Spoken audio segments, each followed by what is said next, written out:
मैं क्या करूं? हाँ, अब हम क्या करेंगे? अरे जन्नत, मुझे क्यों जवाब दे रही है? मैं तो ऋषि की लाइन मार रही हूँ कि ऋषि ऐसा बोलेगा। अब मैं क्या करूं? मतलब लाखों करोड़ों की लॉटरी लग गई है हमारे नाम। हमें तो ऐसा लग रहा है कि जैसे हमारा फेवरेट प्रोग्राम वो बिग बॉस है ना, वो जीत चुके हैं हम।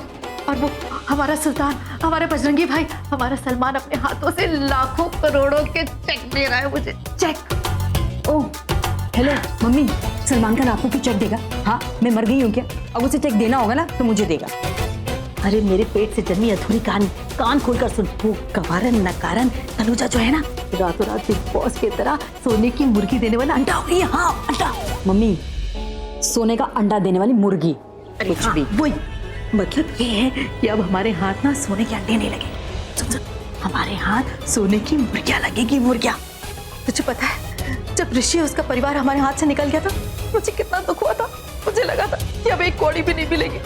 मैं कितना रोई थी, इतना दिल टूट गया था मेरा।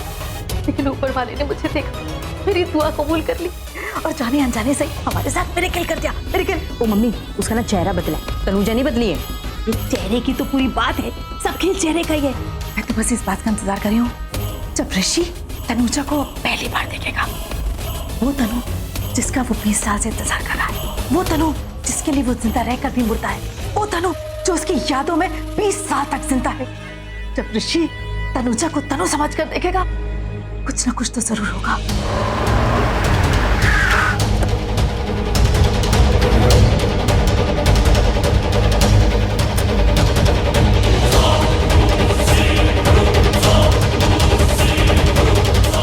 मैंने कहा था तनुजा, मुझे झूठ और धोखे से सख्त नफरत है। तुम्हें क्या लगा कि मैंने तुम्हारी चालाकी को समझा नहीं? मैंने सब कुछ समझा पर कुछ कहा नहीं तुमसे। पर अब तो तुमने हद ही पार कर दी। हॉस्पिटल के बिल का पेमेंट, वो भी ऋषि सिंह बेटी का नाम। छोड़ूंगा नहीं था मैं।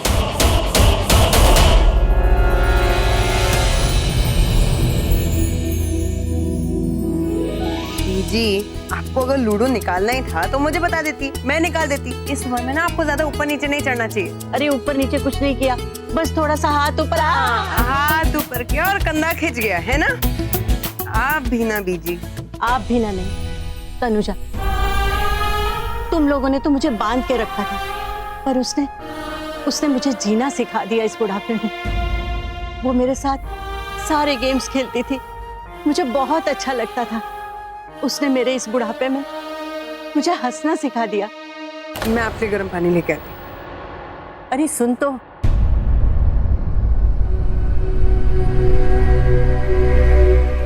तुझे आज भी तनुजा अच्छी नहीं लगती ना? पहले अच्छी लगती थी, पर उसके बाद तनुजा ने दी बनने की कोशिश की।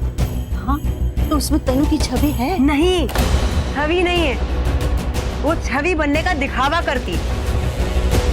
हाँ, पहले मेरे दिल को भी ऐसा लगा जैसे वो दी हो, उसमें तनु दी की कुछ तो बात है।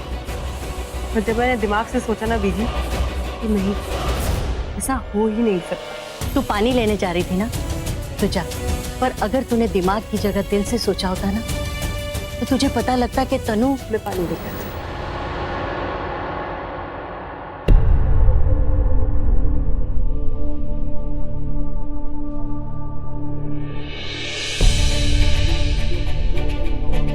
अरे ऋषि का फोन, मुझे आवाज क्यों नहीं आई? हाँ, शायद साइलेंट पे है इसलिए।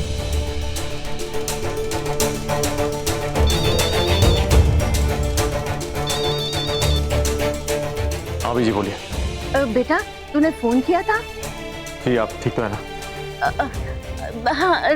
हाँ मैं ठीक हूँ। बोलूंगी मोच आ गई, दर्द हो रहा है तो अभी मुझे डांटने लगेगा, उल्टे पैर घर वापस आ जाएगा। बेटा, फोन किस लिए किया था? कुछ काम था? बीजी से पूछो कि नहीं कि उन्होंने हॉस्पिटल वालों से तनुजा की पेमेंट की बात की थी कि नहीं। क्या करो, कुछ समझ नहीं आ रहा है।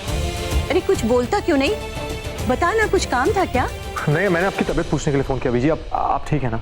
चल झूठा, क्या काम था बता, तुझे मेरी कसम है। वो तनुजा। क्या हुआ तनुजा को? ठीक तो है ना वो? बीजी बीजी तनुजा को इतना चाहती है कि पूछूंगा तो बात नहीं भी की होगी तो भी झूठ बोल देगी। बीजी तनुजा के लिए कुछ भी कर सकती है, कुछ भी। अरे बोल ना, चुप क्यों हो गया बेटा? तनुजा कैसी है? हाँ वो ठीक है, बस मैं हॉस्पिटल, अरे मैं जिस हॉस्पिटल में आया हूँ तनुजा उसी हॉस्पिटल में, तो मैंने सोचा कि सोचा क्या मैं उसी से मिलने आया हूँ। तनुजा कैसी है? हर बीजी मैं उससे मिला नहीं हूँ, अब तो बस मिलने जा रहा हूँ। देखा, अकेले चला गया ना, मुझे नहीं लेके गया। मुझे भी देखना था उसे। बीजी रिलैक्स, कुछ प्रॉब्लम होगी मैं कॉल कर दूंगा, ओके? ठीक है। हाँ बेटा, वो काट दिया। एक्सक्यूज मी, तनुजा सिकंद किस रूम में? सर रूम नंबर 302, आगे से लेफ्ट। 302। आज मैं इस किस्से को ही खत्म कर दूंगा। अच्छा वो बीजी से कुछ नहीं पूछा, वैसे ही बहुत परेशान लग रही थी और परेशान हो जाती। आज इस किस्से को यहीं खत्म करना होगा।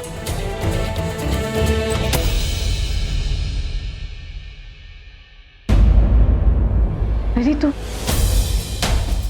बाहर क्यों खड़ी है? अंदर आना।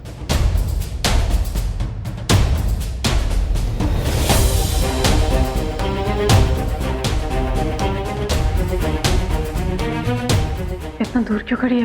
पास आना। हाँ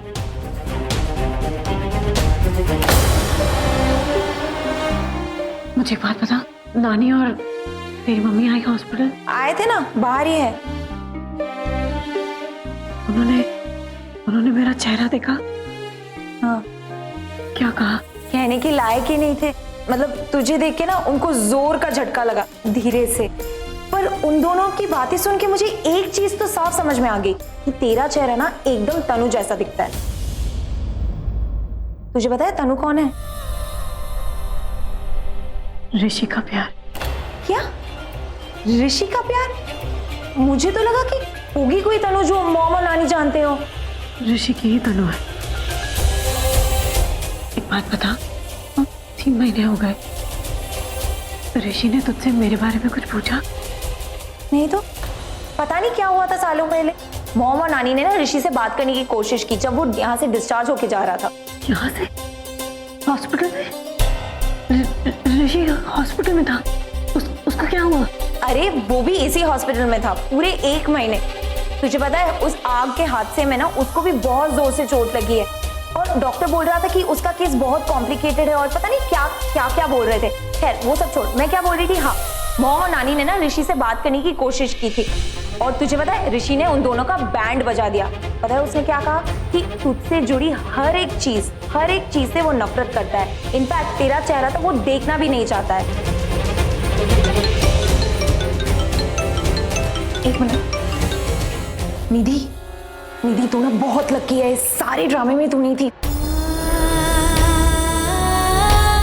तुम जैसे लड़के अच्छी तरह जानता हूं मैं, अमीर लड़कों को फंसा के उनके पैसे ऐंठना ये तुम्हारा पेशा है। पर अफसोस तुम्हें रंगे हाथों पकड़ लिया मैंने, अब 1 सेकंड घर में नहीं रुकोगे। Get out! ऋषि को जरूर कोई गलतफहमी हुई। उसे लगता है कि मैं गलत हूँ, उसे लगता है कि मैं उसके परिवार के बारे में गलत सोचती हूँ, मैं नकुल के बारे में गलत सोचती हूँ, उसके साथ कुछ गलत करने जा रही थी। नहीं, मैं गलत नहीं हूँ। मैं ऋषि को बताऊंगी कि मैं गलत नहीं हूँ। इस तरह तो मेरे लिए जीना नामुमकिन हो जाएगा।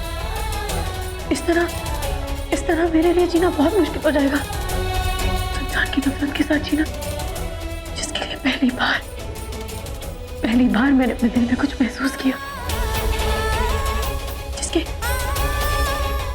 प्यार के दर्द से वो मुझे भी दर्द हुआ।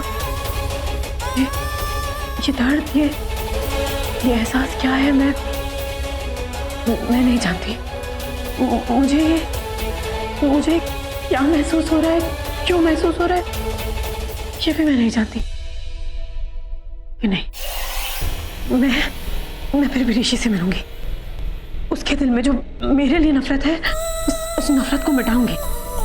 मैं अपने दिल को समझूंगी, फिर ऋषि के दिल को समझाऊंगी। उसे समझाऊंगी कि मैं उसके लिए क्या महसूस करती हूँ पर मैं ये उसके लिए क्यों महसूस करती हूँ। क्या है ऐसा जो मैं उसकी तरफ खींची चली जाती हूँ, जिससे मुझे रह कर उसकी याद आती है। मैं ऋषि से मिलूंगी, उसे उसे बोलूंगी मैं वरना मैं पागल हो जाऊंगी ये सोच सोच के कि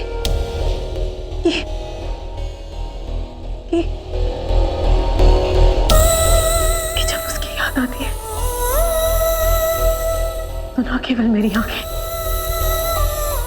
बल्कि मेरा दिल भी भर जाता है। क्या है वो जो पूरा होके भी अधूरा लगता है, जो अधूरा होके भी पूरा लगता है? क्या है वो? क्या है वो? क्या है वो?